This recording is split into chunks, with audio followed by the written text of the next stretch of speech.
자, 오늘 이 밤에 우리에게 주시는 하나님의 말씀을 함께 받겠습니다. 오늘은 시편 22편 말씀이고요. 시편 22편 분량이 좀 많지만 우리가 끝까지 한번 말씀을 읽어보겠습니다. 시편 22편 1절에서 31절까지 말씀입니다.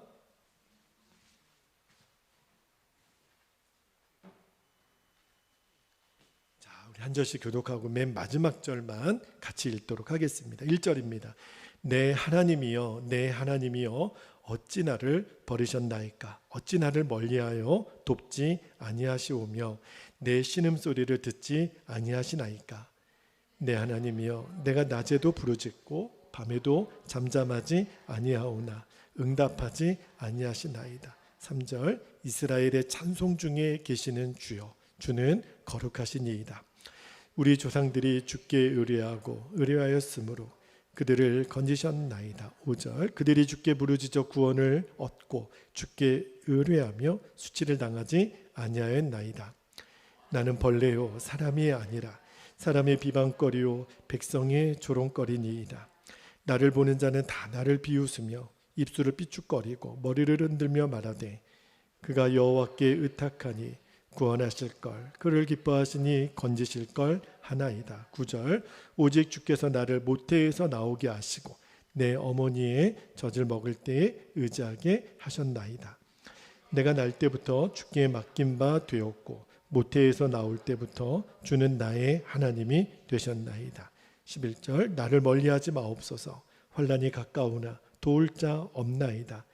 많은 황소가 나를 에워싸며 바산의 힘센 소들이 나를 둘러쌌으며 내게 그 입을 벌림이 찢으며 부르짖는 사자 같으니이다. 나는 물같이 쏟아졌으며 내 모든 뼈는 어그러졌으며 내 마음은 밀랍 같아서 내 속에서 녹았으며 15절, 내 힘이 말라 질그릇 조각 같고 내 혀가 입천장에 붙었나이다. 주께서 또 나를 죽음의 진토 속에 두셨나이다. 개들이 나를 에워쌌으며 악한 무리가 나를 둘러 내 수족을 찔렀나이다. 17절, 내가 내 모든 뼈를 셀 수 있나이다. 그들이 나를 주목하여 보고 내 겉옷을 나누며 속옷을 제비 뽑나이다. 여호와여 멀리하지 마옵소서. 나의 힘이시여 속히 나를 도우소서. 내 생명을 칼에서 건지시며 내 유일한 것을 개의 세력에서 구하소서. 나를 사자의 입에서 구하소서. 주께서 내게 응답하시고 들소의 뿔에서 구원하셨나이다. 내가 주의 이름을 형제에게 선포하고 회중 가운데에서 주를 찬송하리이다. 여호와를 두려워하는 너희여 그를 찬송할지어다. 야곱의 모든 자손이여 그에게 영광을 돌릴지어다. 너희 이스라엘 모든 자손이여 그를 경외할지어다. 그는 곤고한 자의 곤고를 멸시하거나 싫어하지 아니하시며 그의 얼굴을 그들에게서 숨기지 아니하시고 그가 울부짖을 때 들으셨도다. 큰 회중 가운데에서 나의 찬송은 주께로부터 온 것이니 주를 경외하는 자 앞에서 나의 서원을 갚으리이다. 겸손한 자는 먹고 배부를 것이며 여호와를 찾는 자는 그를 찬송할 것이라. 너희 마음은 영원히 살지어다. 땅의 모든 끝이 여호와를 기억하고 돌아오며 모든 나라의 모든 족속이 주의 앞에 예배하리니 나라는 여호와의 것이요 여호와는 모든 나라의 주제심이로다. 세상의 모든 풍성한 자가 먹고 경배할 것이요 진토 속으로 내려가는 자 곧 자기 영혼을 살리지 못할 자도 다 그 앞에 절하리로다. 후손이 그를 섬길 것이요 대대의 주를 전할 것이며 32절 같이요 와서 그의 공의를 태어날 백성에게 전하며 주께서 이 일을 행하셨다 할 것이로다. 아멘. 아멘. 하나님의 말씀입니다. 오늘 저녁 예배에는 그 어떤 것도 끊을 수 없는 하나님의 사랑이라는 제목으로 말씀을 나누겠는데요. 여러분 지금 우리가 살고 있는 이 세상은 하나님을 믿는 유신론보다 하나님은 안 계시고 하나님은 존재하지 않는다라고 말하는 무신론이 오히려 더 득세하고 또 무신론을 말하는 사람이 더 상식적이고 교양이 있다라고 말하는 세대에 살고 있습니다. 여러분 주변에 있는 사람들에게 나는 하나님을 믿는 사람입니다. 이렇게 말하면 아 그래요 참 귀하신 분이네요 이렇게 말하는 사람들보다 하나님을 믿는 우리를 조롱하고 또 빈정거리고 하나님은 없다라고 이야기하는 사람들이 굉장히 많아요. 여러분에게 나중에 꼭 좀 책을 하나 읽어보기를 원하는 책 제목이 하나 있는데, 랜디 알콘이라고 하는 사람이 쓴 악의 문제 바로 알기라는 책이 있습니다. 그 책에 보면 이 바트 어만이라고 하는 사람이 등장을 해요. 그런데 그 바트 어만이라는 사람이 원래는 굉장히 독실한 그리스도인이었다고 본인 스스로가 얘기를 합니다. 어렸을 때 세례를 받고요. 고등학교 때 회심하고 또 YFC라고 청소년 기독 학생 단체에서도 활동하고 시카고 무디 성경학교에도 다녔고 휘튼 대학, 기독교 대학이죠.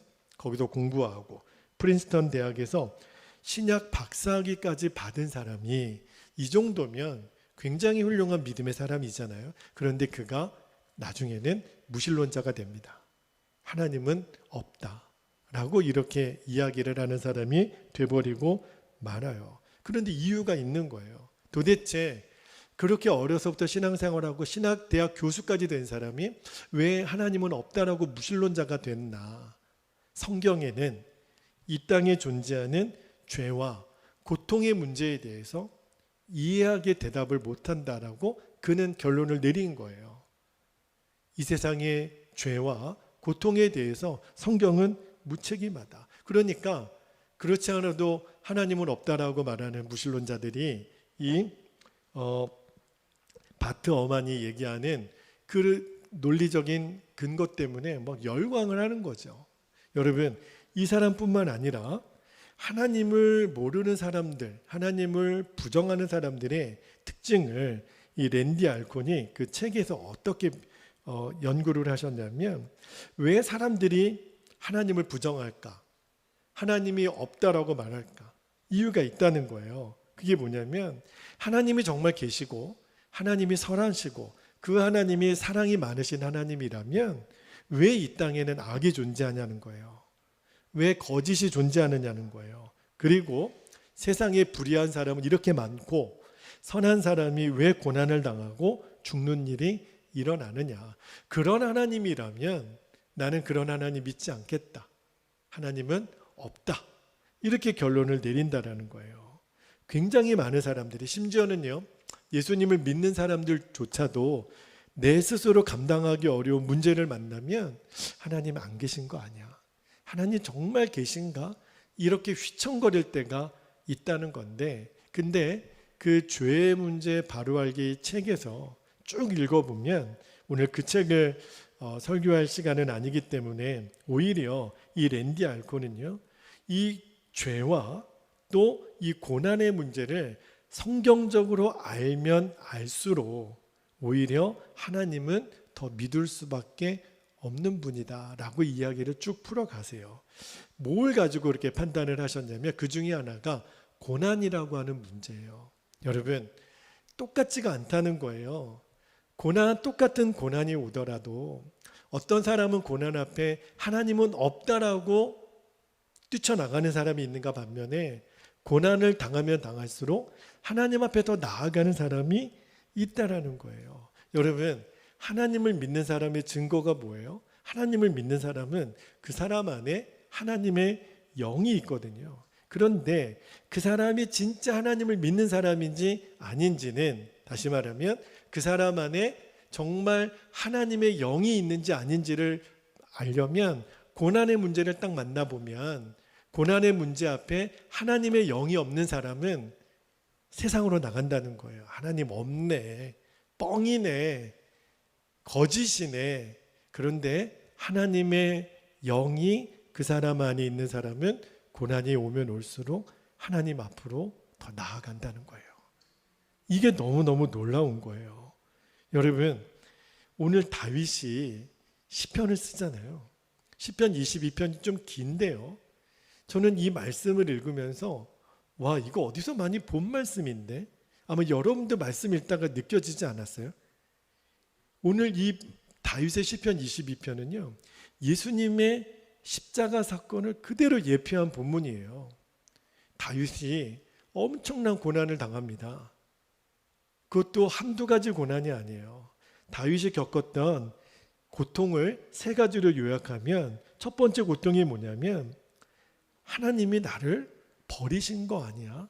우리도 신앙생활 하다 보면 하나님이 나를 버린 것 같은 때가 있거든요. 1절 말씀을 한번 볼게요. 1절 말씀에 다윗이 이렇게 고백을 해요. 내 하나님이여 내 하나님이여 어찌 나를 버리셨나이까? 어찌 나를 멀리하여 돕지 아니하옵시며 내 신음하는 소리를 듣지 아니하시나이까? 나 버림받은 거 아니야? 하나님 나 버린 거 아니야? 그렇게 다윗이 절규를 하는 거예요. 그런데 다윗의 고통은 거기서 끝나지 않아요. 두 번째 고통이 뭐냐면 하나님께 아무리 기도해도 하나님이 침묵하신다는 고통이에요. 여러분 기도해 보신 분들은 알지만 하나님이 아무런 응답을 안 해주실 때 얼마나 힘이 들어요. 2절 말씀을 한번 볼게요. 2절에 보면 다윗이 이렇게 고백합니다. 내 하나님이여 내가 낮에도 부르짖고 밤에도 잠잠하지 아니하오나 하나님은 응답하지 아니하시나이다. 여러분 우리가 정말 견디기 어려운 고통이 하나님의 침묵이거든요. 하나님 살아계시면 시원하게 얘기 좀 해주세요. 뭐라고 좀 대답 좀 해주세요. 근데 하나님 아무런 대답을 안 하세요. 그러니까 다윗이 얼마나 힘들었겠어요. 그런데 다윗의 고통이 거기서 끝나지 않아요. 하나님 잘 믿는다라고 소문이 났는데 그 주변에 있는 사람들이 그 고난 때문에 조롱하는 거예요. 너무너무 견디기 어려운 거죠. 6절 말씀해 볼게요. 6절 말씀해 보면 나는 벌레요. 얼마나 힘들면 나를 스스로를 벌레라고 했겠어요. 사람이 아니라 사람의 비방거리요 백성의 조롱거리가 되었습니다. 이렇게 다윗이 고백을 하니 하나님이 나를 버린 것 같고 기도해도 응답도 안 하시고 주변에 있는 사람들은 다 나를 조롱하는 이 상황 속에 아마 정말 하나님을 향한 믿음이 끝까지 다윗이 지키지 못했으면 다윗도 이쯤 됐으면 무신론자로 빠질 가능성이 높은 상황이거든요. 그런데 여러분 너무너무 신기한 거 있잖아요. 무신론자들은 이쯤 되면 야 다윗 너도 별거 없네. 하나님 부인하고 그냥 코 박고 죽어라. 이렇게 조롱할 만도 한데 다윗이요. 그 고통 가운데서도 하나님을 찬송합니다. 너무너무 놀라운 거예요. 3절 말씀 볼까요? 자, 3절에 보면 다윗이 그 고통 중에서 이렇게 고백합니다. 이스라엘의 찬송 중에 거하시는 주여 주는 거룩하시니이다. 오늘도 우리가 찬송을 너무너무 간절히 불렀잖아요. 저는 찬양을 부를 때마다 하나님의 임재가 너무 강하게 느껴져요. 우리만 부르기 너무 아까운 찬양. 진짜 익산에 어떤 큰 운동장이 있으면 익산의 시민들 다 같이 하나님을 이렇게 마음껏 찬양하고 싶은 마음이 들 정도로 다윗이 이스라엘 찬송 중에 거하시는 주님, 주님은 거룩하신 분입니다. 그렇게 탄식하는 것 같다가도 찬양하고 기도하다가 하나님의 응답이 주어지지 않는 것 같은데 결국은 또 찬양하고 시편 22편은 찬양으로 끝나요. 22절 말씀 한번 볼까요? 22절에 보면 다윗이 이렇게 고백합니다. 내가 주의 이름을 형제에게 선포하고 회중에서 주를 찬송하리이다. 26절 겸손한 자는 먹고 배부를 것이며 여호와를 찾는 자는 그를 뭐할 것이라? 찬송할 것이라. 이 말은 다윗 스스로가 찬송하는 자가 됐으니까 여러분 고통 중에도 고난 중에도 저와 함께 찬송하지 않으시겠습니까? 지금 그 고백을 하는 거예요. 여러분 이건 정말 설명하기 어려운 상황 아니에요?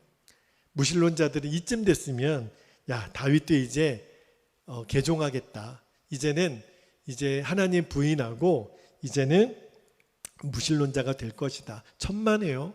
다윗은 오히려 이 사람의 힘으로는 도무지 없는 할 수 없는 상황 중에 하나님 앞으로 나아가잖아요. 다윗이 그렇게 한 게 아니에요. 다윗 안에 있는 하나님의 영이 다윗으로 찬송하게 만듭니다. 하나님 앞에 나아가게 하는 거예요. 우리가 똑같은 고난을 당했을 때 누구는 엎어져서 낙심하고 원망하고 그렇게 하나님은 안 계신가 봐 절망하는 사람들이 있지만, 하나님의 영이 있는 사람은 우리를 찬송의 자리, 기도의 자리, 하나님의 자리로 우리를 끊임없이 이끌어 가세요. 여러분, 근데요, 이거는 도무지 사람의 이성으로는 설명하기 어려운 그런 상황인데, 저는 오늘 말씀을 읽다가 이것이 그대로 우리 예수님이 십자가에서 겪으신 일들이라는 것을 알았어요. 자, 1절에 보니까 내 하나님이여 내 하나님이 어찌하여 나를 버리셨나이까. 여러분, 이 말씀 어디서 많이 들어봤죠? 어디서 들었어요? 예수님 십자가에서. 마가복음 15장 34절에 예수님이 하셨던 말씀이에요. 제9시에 예수께서 크게 소리 지르되 엘리 엘리 라마 사박다니 하시니, 이를 번역하면 나의 하나님 나의 하나님 어찌하여 나를 버리셨나이까. 다윗의 고백이 예수님의 고백하고 똑같아요. 2절에도, 자, 2절 말씀을 다시 한번 볼게요. 내 하나님이여 내가 낮에도 부르짖고 밤에도 잠잠하지 아오나 응답하지 아니하시나이다.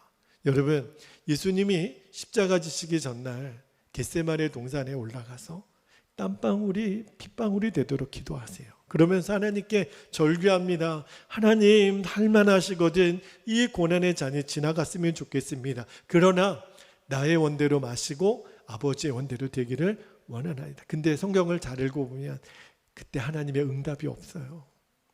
내 아들 예수야 힘내라, 이런 말씀이라도 해주시면 좋잖아요. 하나님 아무런 대답도 없어요.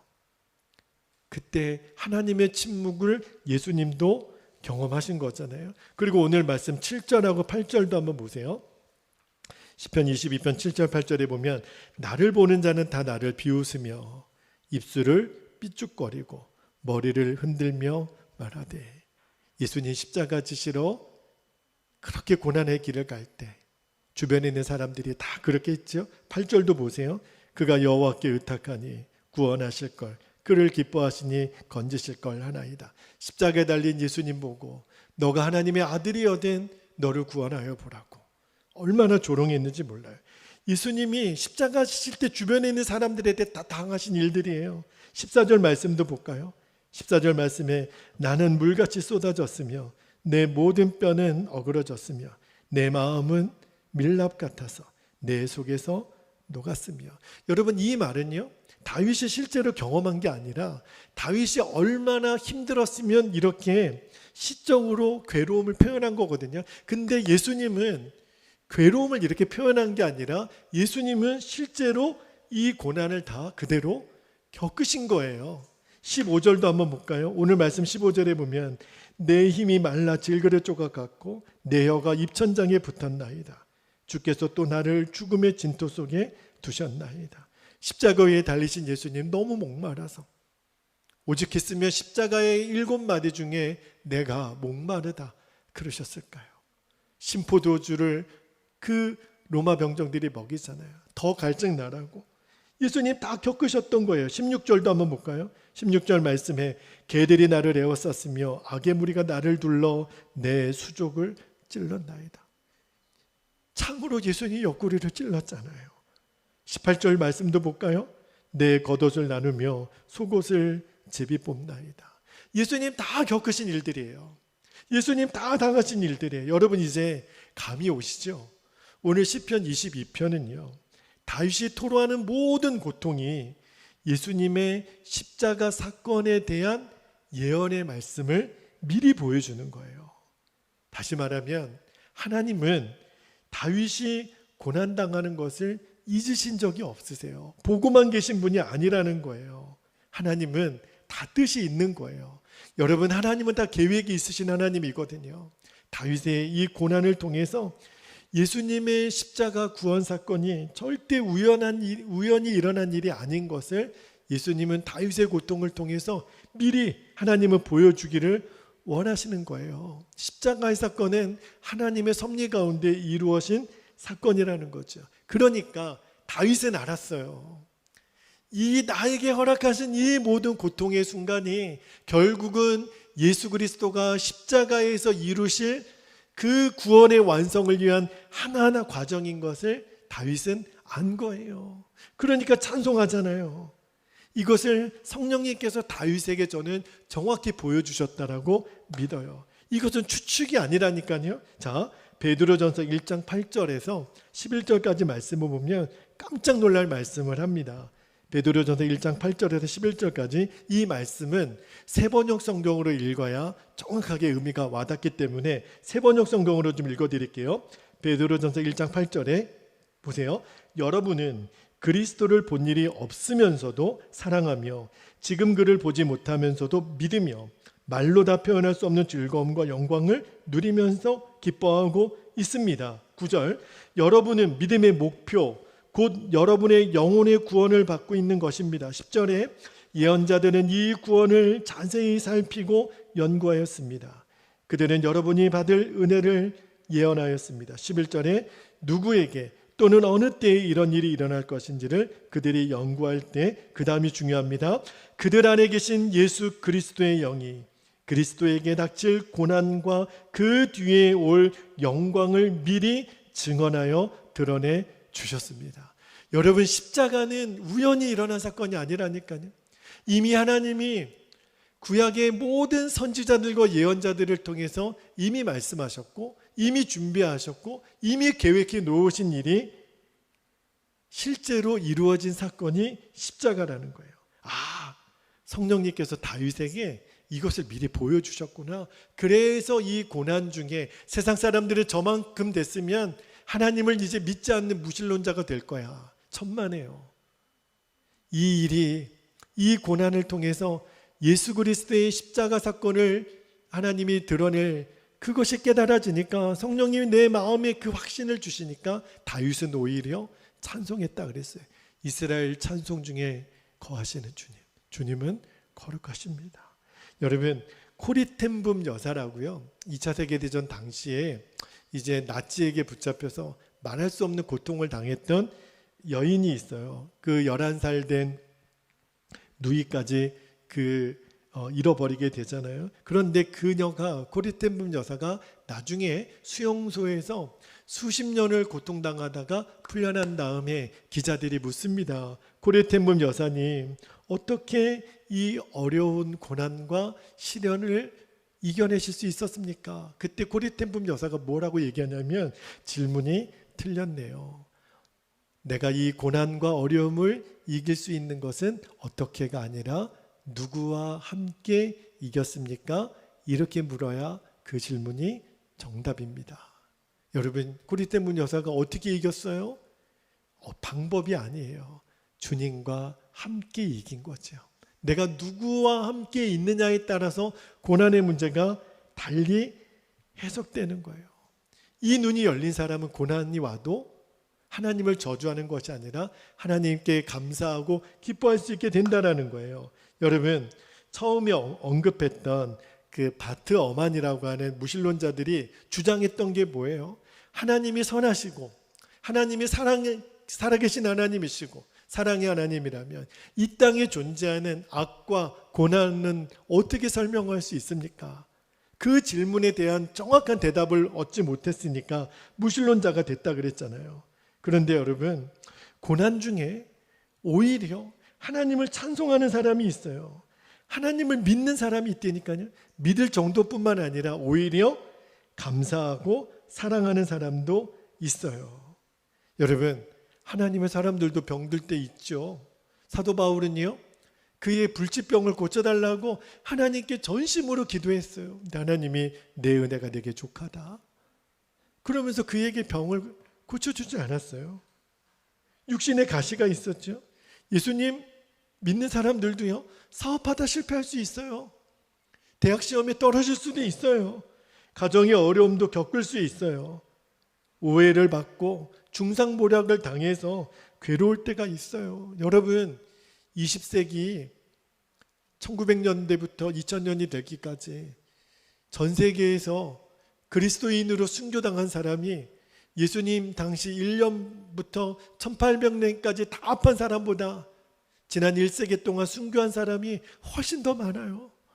지금도요, 여러분 깜짝 놀라지 마세요. 매년 2만 명 이상의 그리스도인들이 순교당합니다. 이 지구상에 해마다 2만 명씩 순교당해요. 예수님 믿는 것 때문에. 지금도 전 세계에 수백만 명이 감옥에서 처형당하고 그리고 감옥에 수감되어 살고 있어요. 이유는 하나예요. 예수님 믿는 것 때문에. 여러분, 이거를 어떻게 해석하죠? 근데 여러분, 진짜 성령님이 내 안에 있는 사람은, 하나님의 영이 있는 사람은요, 이때 하나님을 의심하고 떠날 상황이잖아요. 순교의 자리까지 갔는데, 근데 아니라는 거예요. 오히려 하나님께 더욱 가까이 나간다는 거예요. 고난 중에 오히려 찬송하고, 고난 중에 믿음이 더욱더 강해지고 하나님 앞에 나아가는 사람들도 엄청 많습니다. 여러분, 다 하나님 부인하는 게 아니에요.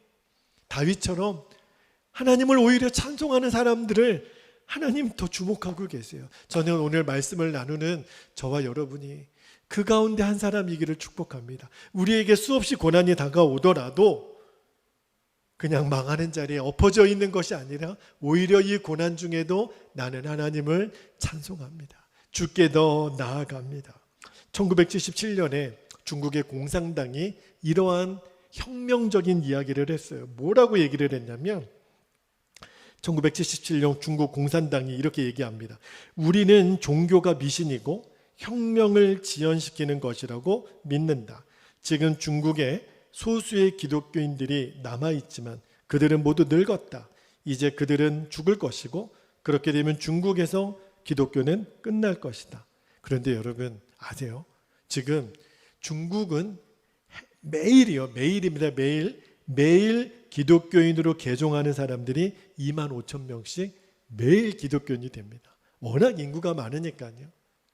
여러분, 중국 공산당은 기독교가 망할 거라 그랬지만 천만에요. 하나님은 오히려 우후죽순처럼 기독교인들이 일어나게 하신다니까요. 여러분, 성령님은요, 우리 안에 계신 성령님은 고난 중에 우리로 계속 하나님께 나아가도록 우리를 이끄세요. 그죠? 여러분, 다윗도 얼마나 안타까웠냐면 그가 몸부림치면서 하나님을 의지하고 싶다고 부르짖잖아요. 11절 말씀을 한번 볼게요. 오늘 11절 말씀에 다윗이 이렇게 부르짖습니다. 주님, 나를 멀리하지 마옵소서.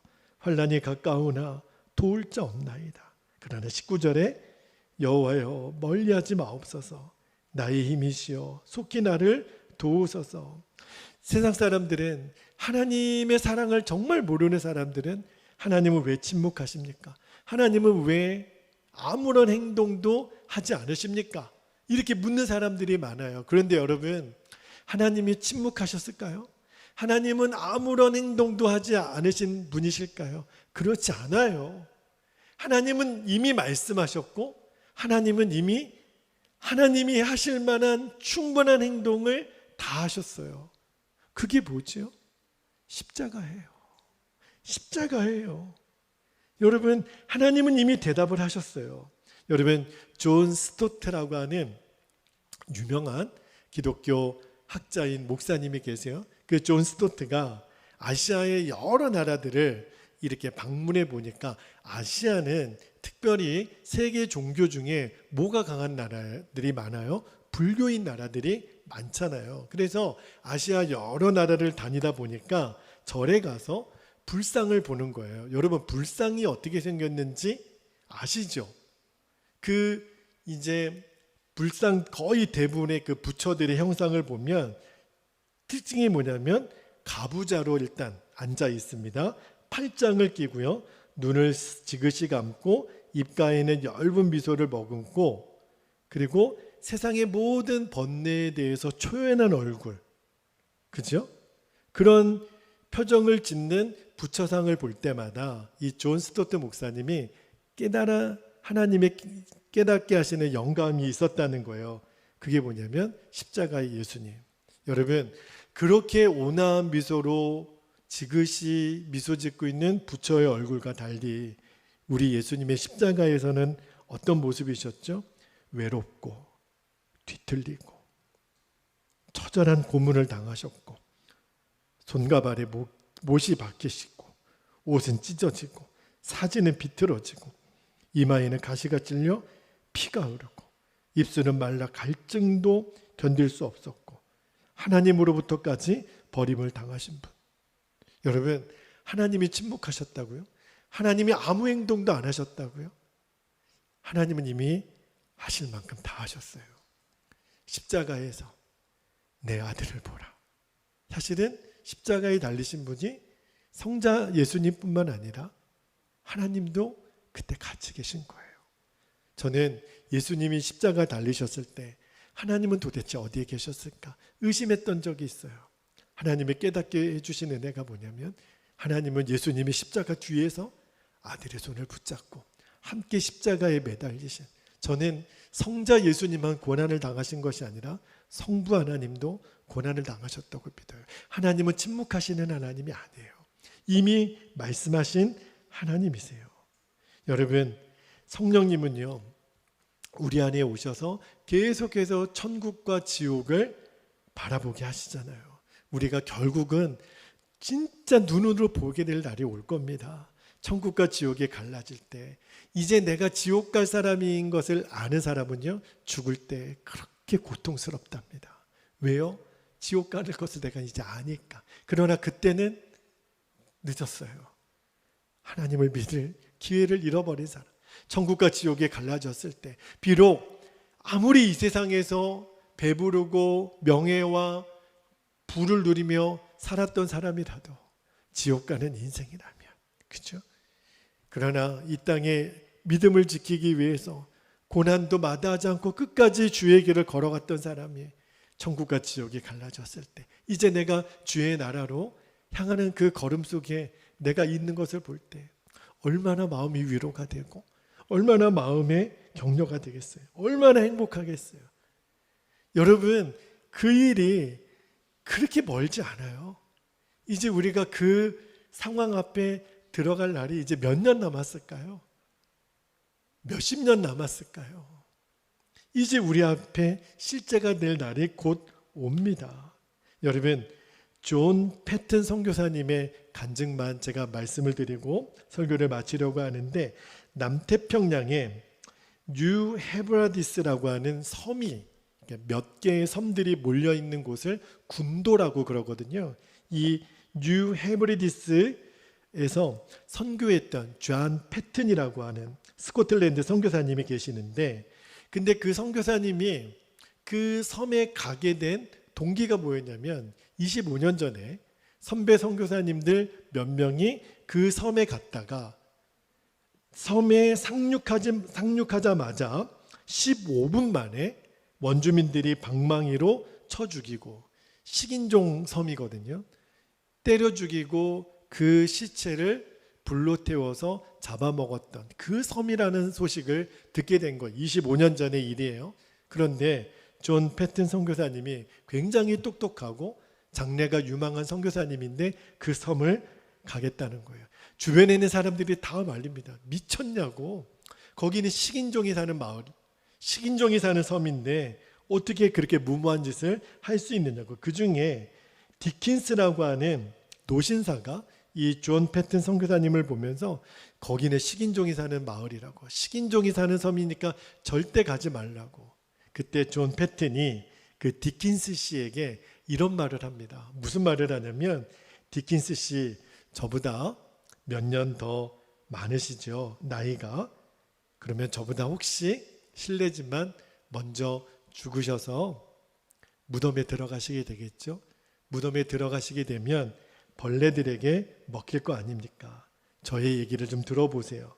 예수 그리스도를 섬기고 높이다가 죽을 수만 있다면 식인종에 먹히든 벌레에게 먹히든 그게 뭐가 중요합니까?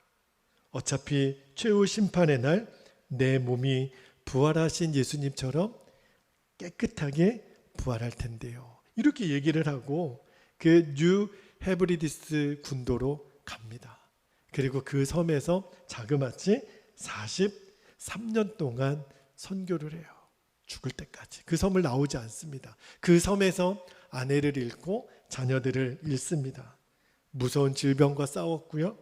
친구들, 계심자들의 배신, 동료들의 수없는 순교를 겪었고, 그러나 결국 그가 죽기 전에 그 섬 전체가 복음화가 되고 예수님을 믿게 되는 것을 보고 죽습니다. 그 존 패튼 선교사님의 전기에 나와요. 여러분, 우리도 그렇잖아요. 오늘 다윗이 겪었던 하나님은 침묵하시는 것 같고, 하나님은 나를 버리신 것 같고, 사람들은 다 나를 조롱하고, 이런 고통을 우리도 겪잖아요. 언제까지? 도대체 언제까지? 그런데 그런 고난의 문제 앞에 우리가 기도하고 말씀 앞으로 나아가면 나도 모르게 내 안에 성령님께서 나를 그런 낙심 가운데 하나님께로 계속 이끌어 가세요.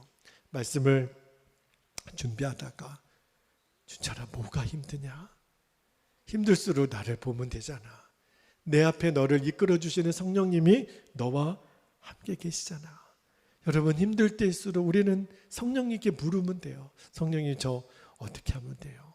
그래서 마지막 우리 로마서 8장 35절에서 39절까지 말씀을 함께 큰 목소리로 우리가 믿음으로 선포하고 기도하기를 원합니다. 자, 스크린 보시고 로마서 8장 35절부터 마지막 절까지 시작. 누가 우리를 그리스도의 사랑에서 끊으리요? 환난이나 곤고나 박해나 기근이나 적신이나 위험이나 칼이랴.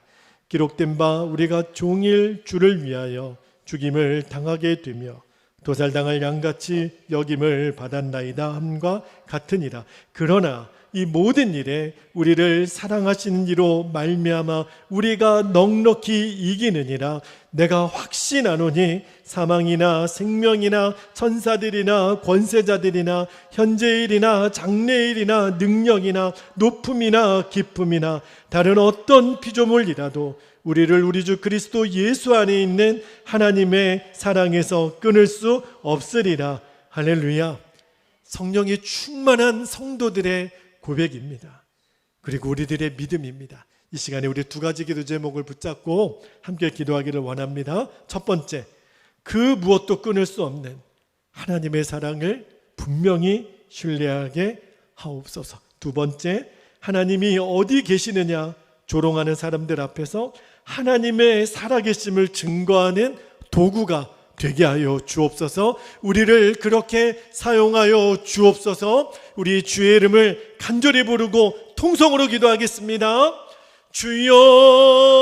주여. 할렐루야, 할렐루야. 살아계신 하나님, 지금도 우리와 함께 계시는 하나님, 지금도 우리의 기도를 들으시고 계시는 하나님, 우리를 주목하고 계시는 하나님, 환난과 고난 가운데 우리를 고아와 같이 내버려 두지 않으냐 하시는 하나님, 주님은 이미 십자가에서 우리에게 수없이 말씀하셨고, 주님은 우리에게 아버지 하나님의 응답하실 모든 것들을 다 보여주셨습니다. 우리가 고난 중에 있을 때 우리를 홀로 두지 아니하시고, 우리가 그 고난 가운데 주님 앞에 끊임없이 나아가도록 우리 안에 오신 성령님, 하나님의 영이신 성령님께서 우리를 사로잡아 인도하고 계심을 오늘도 우리가 확신하며, 아버지 하나님, 그 무엇도 끊을 수 없는 아버지 하나님의 사랑, 분명히 우리가 그 사랑을 신뢰하며 나아갑니다. 하나님이 어디 계시느냐고 조롱하는 이 땅의 수많은 무신론자들에게 하나님이 살아계시다, 나를 통하여 하나님의 살아계심을 증거하는 도구로 아버지 하나님, 우리들이 주님 앞에 쓰임받는 인생 되기를 원합니다. 하나님 아버지, 오늘도 우리가 때로는 하나님 나를 버리신 것 같고, 하나님 내 기도에 응답하지 않으시는 것 같고, 세상 사람들 다 나를 조롱하는 것 같아. 그러나 아버지 하나님, 고난과 환난 가운데 우리들이 있다 하더라도 아버지 하나님, 오늘도 나를 이끌어 하나님 앞으로 한 걸음 한 걸음 더 나아가게 하시는 주님, 천상의 예루살렘을 향하여 우리로 하여금 걷게 하시는 하나님, 오늘도 이 밤에 우리가 그 주님의 십자가의 사랑, 그 어떤 것도 끊을 수 없는 아버지 하나님의 사랑을 힘입어 주님 앞에 나아갑니다. 아버지 하나님, 이제 이 사랑에 우리가 흔들리지 않게 되기를 원합니다. 우리들이 휘청거리지 않게 되기를 원합니다. 하나님, 우리들 앞에 놓여져 있는 상황은 시시각각으로 우리를 무너뜨리려고 역사하지만, 그러나 우리는 결코 무너지지 않습니다. 우리는 결코 낭망하지 않습니다. 그 어떤 것도 끊을 수 없는 그리스도 예수 안에 담겨놓으신 그 십자가에서 이미 확증하여 보여주셨던 하나님의 사랑 때문에 그렇습니다. 오늘도 우리가 그 사랑을 신뢰하며 그 사랑을 힘입어 오늘도 우리가 이 믿음의 길에서 좌절하지 아니하고 이제는 하나님을 믿는 믿음에서 하나님을 찬송하고 기뻐하고 춤을 추며 우리들이 감격하여 나아갈 수 있는 은혜를 허락하여 주시기를 원합니다. 오늘 다윗의 고백이 실제로는 예수 그리스도께서 십자가에 당하셨던 모든 고난을 주님 오늘 우리가 말씀으로 읽었습니다. 주님, 힘들다 십자가의 예수님 앞에서 우리는 그런 말하면 안 됩니다. 예수님이 어떤 고난을 당하셨고 어떠한 희생을 당하셨는지 아버지 하나님 이제는 정확히 알게 되기를 원합니다. 다윗은 그것을 알았기 때문에 찬송했습니다. 성령님께서 다윗에게 이미 보여주셨기 때문입니다. 십자가 예수님의 구원의 완성을 보여주셨기 때문에 아버지 하나님이 이 시간에 우리의 영안을 열어주셔서 천국과 지옥이 갈라지는 그 순간에 우리가 어떤 선택을 했고 우리가 어떤 하나님의 길을 걸어왔는지 어떤 하나님의 위로를 받게 될 것인지 어떤 행복을 누리게 될 것인지 미리 보게 되기를 원합니다. 우리가 미리 알게 되기를 원합니다. 그러면 하나님 내 인생의 해석이 달라집니다. 아버지 하나님 이 땅에서 아무리 누리고 산들 아버지 하나님 그 종착점이 지옥불이면 그 인생이 어떻게 복 있다고 말할 수 있겠습니까? 그러나 오늘 고난 중에도 아버지 하나님 시험 중에도 우리는 최후의 승리 우리는 믿음의 확신 아버지 하나님이 우리를 통해 영광 받으실 그 천상의 예루살렘을 향하여 나아가는 하나님의 자녀들에게 이미 예배해 놓으신 그 놀라운 상급 생명과 의의 면류관 이것이 나의 것임을 오늘도 분명히 확신하며 이제 믿음의 길을 달려갑니다. 오늘도 이 믿음의 길에서 벗어나지 않게 되기를 원합니다. 사랑하는 우리 베델의 모든 가족들 아버지 하나님 우리 사랑하는 모든 성도들이 이 진리 앞에 하나님 떨어져 나가기를 원치 않습니다. 아버지 하나님 꼭 붙어 있게 되기를 원합니다. 어려움이 올수록 고난 중에 아버지 하나님 하나님 환난 중에 있다 하더라도 오히려 이때가 하나님을 찬송하고 주께 더 나아가는 저 높은 곳을 향하여 아버지 하나님 날마다 나아가는 은혜가 우리들에게 누려지게 하여 주옵소서. 오 하나님 그렇게 우리를 인도하여 주옵소서. 그 주님을 찬양합니다. 그 주님을 높여드립니다. 오 아버지 감사합니다. 오 주님 감사합니다.